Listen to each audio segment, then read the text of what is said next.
बच्चों, आज हम आप लोगों को एक्सरसाइज 3B का एक क्वेश्चन है, क्वेश्चन नंबर डी में कि प्राइम फैक्टर्स निकालने का तरीका हम आप लोगों को नहीं बताए थे, आज बता देते हैं।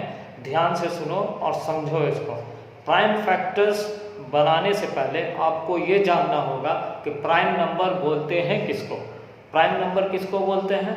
प्राइम नंबर वो नंबर है जो एक का टेबल और खुद का टेबल से कटता हो, बाकी किसी और नंबर से नहीं कटता हो, उसको प्राइम नंबर कहते हैं। जैसे मान लो 4, हमको ये चेक करना है कि ये प्राइम नंबर है कि नहीं है। तो प्राइम नंबर जानने के लिए ये 1 का टेबल में आता है और 2 का टेबल में आता है और 4 का टेबल में आता है।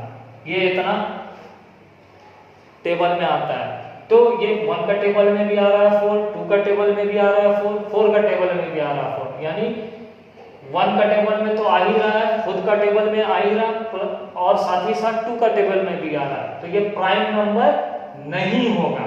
और एक और नंबर लो, मान लो 3, तो ये 1 का टेबल में आता है 3, 2 का टेबल में नहीं आता है, 3 का टेबल में आता है, यानी खुद का टेबल। ये 1 का टेबल में आता है और खुद का टेबल में आता है 3, और किसी टेबल में 3 नहीं आता। तो ये क्या हो जाएगा? प्राइम नंबर हो जाएगा। क्या हो जाएगा? प्राइम नंबर हो जाएगा। इसी को प्राइम नंबर कहते हैं। प्राइम नंबर फिर से बता दे रहे हैं, उसका डेफिनेशन, उसका तारीफ क्या है कि प्राइम नंबर उस नंबर को कहते हैं जो खुद का टेबल और 1 का टेबल से कटता हो, बाकी किसी और टेबल से नहीं कटता हो, उसे प्राइम नंबर कहते हैं। ठीक है, अब आ जाओ एक्सरसाइज में। एक्सरसाइज 3B का क्वेश्चन नंबर डी में देखो, क्वेश्चन दिया हुआ, right the prime factors of the following. Prime factors निकालना है। ठीक है, तो प्राइम फैक्टर्स निकालना है। प्राइम फैक्टर्स कैसे निकालेंगे? जैसे क्वेश्चन नंबर डी का ए नंबर देखो, उसमें क्वेश्चन में दिया हुआ है 49। तो 49 का पहले फैक्टर्स निकालेंगे। क्या क्या फैक्टर्स है? 1 × 49 = 49। उसके बाद किस टेबल में आता है 49? 7 का टेबल में। 7 × 7 49। उसके बाद 49 का टेबल में आता है 49 × 1, क्या आएगा? 49, यानी 1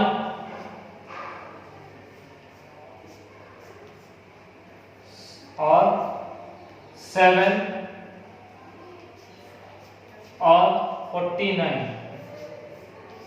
ये इसका क्या है? फैक्टर्स है। ये 1, 7, 49, 49 का क्या है? फैक्टर्स है। ठीक है, अब इस जो फैक्टर्स आया 1, 7, 49, इसमें से चेक करेंगे कि कौन कौन सा प्राइम नंबर है। ठीक है, तो 1 जो है क्या है? प्राइम नंबर है या नहीं है, चेक करेंगे। उसके बाद 7 क्या है? प्राइम नंबर है कि नहीं है, चेक करेंगे। उसके बाद 49 जो है प्राइम नंबर है या नहीं है, चेक करेंगे। ठीक है, 1 जो है प्राइम नंबर नहीं होता हमेशा। ठीक है, ये याद रखिएगा, 1 जो है प्राइम नंबर नहीं होता। तो ये छूट ही गया, इसको छोड़ दो। अब 7 को चेक करेंगे। 7 1 का टेबल में आता है, 7 खुद का टेबल यानी 7 का टेबल में आता है, इसके अलावा और कोई टेबल में नहीं आता है। तो ये क्या हो जाएगा? 7 प्राइम नंबर हो जाएगा।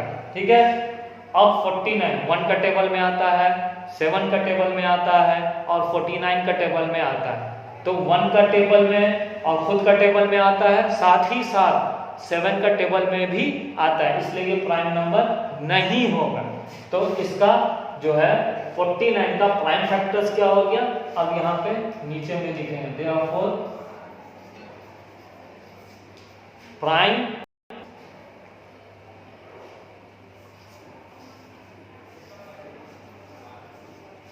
फैक्टर्स, प्राइम फैक्टर्स बराबर, प्राइम फैक्टर्स बराबर, यहां नजर नहीं आ रहा है ना, ठीक है, यहाँ पे ऊपर में लिख देते हैं क्योंकि नीचे में जगह नहीं है। अब लास्ट में इतना बनाने के बाद यहाँ पे क्या लिखेंगे, देयरफॉर प्राइम